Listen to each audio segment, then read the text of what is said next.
नमस्कार, मैं विकास खजूरिया जेके mirror news में आप सभी का स्वागत करता हूं। पिछले 7 महीने पहले आपको पता होगा, जैसे एक बहुचर्चित डॉक्टर सुमेधा हत्याकांड का मामला सामने आया था, जिसके लिए राष्ट्रीय बजरंग दल ने सबसे पहले आवाज़ उठाई थी। आज राकेश बजरंगी जी हमारे साथ हैं, राष्ट्रीय बजरंग दल के प्रदेश अध्यक्ष। उनसे बात करते हैं इसी बारे में। राकेश जी नमस्कार। नमस्कार जी। ये जो मामला आपने देखा है अभी पिछले दिनों जो आया था डॉक्टर सुमेधा हत्याकांड का, उसके बारे में क्या कहेंगे आप? देखिए, 8 मार्च को होली थी, 9 मार्च को ये मसला जो है ये जानीपुर के पंपोश कॉलोनी में सामने आया था, जिसके अंदर डॉक्टर सुमेधा, उसका मर्डर जो था वो डॉक्टर जौहर द्वारा, जो डोडा किश्तवाड़ के उधर के रहने वाले थे, उन्होंने किया था। और उसके बाद उन्होंने अपने आप को भी घायल किया था। उसके बाद हमने एक ज़ोरदार प्रदर्शन किया था और ये कहा था, उस प्रदर्शन के माध्यम से सरकार से अपील की थी कि ये डॉक्टर सुमेधा जो है, इसका लव जिहाद के तहत जो है वो इसकी हत्या की गई है और सरकार को इसके ऊपर संज्ञान लेते हुए जो डॉक्टर जौहर है उसको अरेस्ट करना चाहिए। और बड़ा दबाव पड़ा। उसके बाद यह खबर जो है बड़ी ज़्यादा जो है वो वायरल हुई, क्योंकि ये लव जिहाद का एंगल था सामने। क्योंकि हमने तो इसके ऊपर शुरू से ही इसको लव जिहाद का एंगल मानकर हमने जो है प्रशासन के खिलाफ जो है एक अपील की थी कि प्रशासन इसके ऊपर कड़ा संज्ञान ले। तो मैं धन्यवाद करना चाहूँगा जो पूर्व हमारे यहाँ पर एसएसपी थे चंदन कोहली जी, उन्होंने पहली सिट को निरस्त करते हुए दूसरी सिट का गठन किया, जिसके अंदर डॉक्टर रमनीक गुप्ता जी जो एसपी हैं बॉर्डर, उनको इसका हेड बनाया गया। उसके बाद एसडीपीओ दुमाना, एसडीपीओ गांधीनगर को इसके अंदर लगाया गया। उसके बाद एसएचओ जानीपुर को इसके अंदर लगाया गया और 7 महीने लगे उनको इसके ऊपर काम करते हुए। और आज से 2 हफ्ते पहले डॉक्टर जौहर को जो है वो जेल भेज दिया गया। और ये सारा एंगल जो है वो सामने आ गया। लव जिहाद का एंगल था, त्रिकोणीय लव जिहाद था ये। मतलब डॉक्टर सुमेधा को पहले अपने लव जिहाद के जाल में फंसाकर किसी और लड़की से ये डॉक्टर जौहर जो है वो लव कर रहा था। लिव इन रिलेशन की बात आ रही है। बिल्कुल बिल्कुल। और ये इस प्रकार से एक बहला फुसला कर एक बड़ा आम चीज़ हो गई कि पूरे देश के अंदर लव जिहाद के माध्यम से इस प्रकार से कई घटनाएं जो हैं वो सामने आ रही हैं।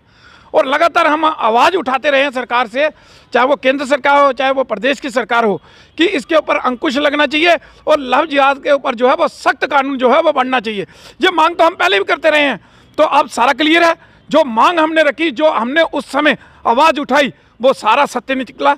और 1249 पन्नों की जो चार्जशीट है वो पुलिस ने जो है वो दाखिल की है। तो सारा क्लियर हो गया, सामने हो गया कि किस प्रकार से डॉक्टर सुमेधा को पहले अपने जाल में फंसलाकर उसको लव जिहाद का शिकार बनाकर उसके बाद दूसरी लड़की से उसने प्यार करना शुरू कर दिया और जो डॉक्टर सुमेधा है उसको धोखा देना शुरू कर दिया। और उसके बाद जो है उस दूसरे प्यार के चक्कर में इस लड़की को जो है वो मौत के घाट उतार दिया गया अपने घर में बुलाकर। वो सारा एंगल जो है वो सामने आप सभी के चैनल के माध्यम से वो जो है वो पूरी दुनिया में चला है, सबके सामने है। तो ये कोई चीज़ें जो हैं ये छुपी नहीं है। आप केंद्र सरकार को इसके ऊपर सख्ती से काम करना पड़ेगा। हम पहले भी मांग करते रहे हैं कि लव जिहाद के ऊपर जो है वो सख्त कानून होना चाहिए, धर्मांतरण के ऊपर सख्त कानून होना चाहिए। उस समय भी हमने प्रदर्शन कर सरकार से ये मांग की थी, लव जिहाद और धर्मांतरण के ऊपर सख्त कानून जो है वो होना चाहिए। राकेश जी, आजकल जम्मू में आप देख रहे हैं नशा है, चोरियां हैं, ये क्राइम बढ़ता जा रहा है, इसका क्या कारण आपको समझ में आता है? देखिए, नशा जो है ये टेररिज्म से जुड़ा हुआ है। इसी का पैसा जो है, ये हवाला मनी जो आती है वो सारी आतंकवाद में लग रही है। ये सारा क्लियर जो है वो जम्मू कश्मीर पुलिस ने जो है वो सामने लाया है कि नशा जो है वो पाकिस्तान से आता है, अफगानिस्तान से आता है यहाँ पर, और उसको बेचकर जो वहाँ उसका पैसा है वो कहीं ना कहीं आतंकवाद को जो है में इस्तेमाल किया जाता है।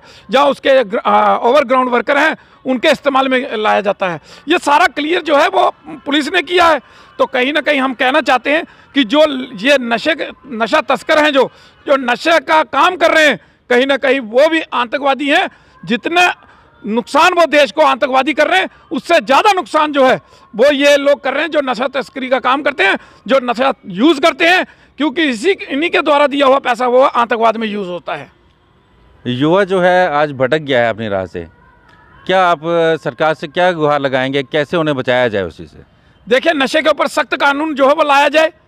किसी को भी जो नशे की तस्करी के उसमें पकड़ा जाता है, इनकी जमानत नहीं होनी चाहिए, इनको जेल के सलाखों के पीछे डाल देना चाहिए।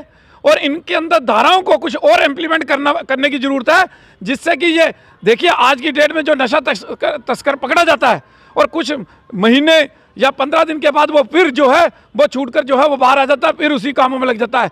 कई लोग ऐसे हैं जिनके ऊपर 5-5, 6-6 जो हैं वो इसी के ऊपर FIR दर्ज है, लेकिन वो बाहर फिर से नशे का काम कर रहे हैं।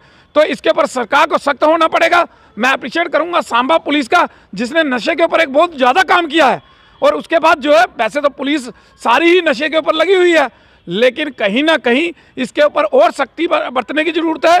पुलिस तो अपना काम कर रही है, लेकिन सबसे बड़ा काम जो है वो बच्चों के माताओं पिताओं को करना पड़ेगा, क्योंकि पहली जो है शिक्षा जो है वो माता पिता देते हैं। और अपने बच्चों के ऊपर खास ख्याल रखें, वो बच्चा कब सो रहा है, कब घर में आ रहा है, क्या कर रहा है, वो कितनी देर फ़ोन पे किससे बात कर रहा है, ये चीज़ें सारी जो है वो नोटिस में होनी चाहिए। और बच्चे के ऊपर अपना कंट्रोल जो है वो रखना बेहद ज़रूरी है। ये थे राकेश बजरंगी जी।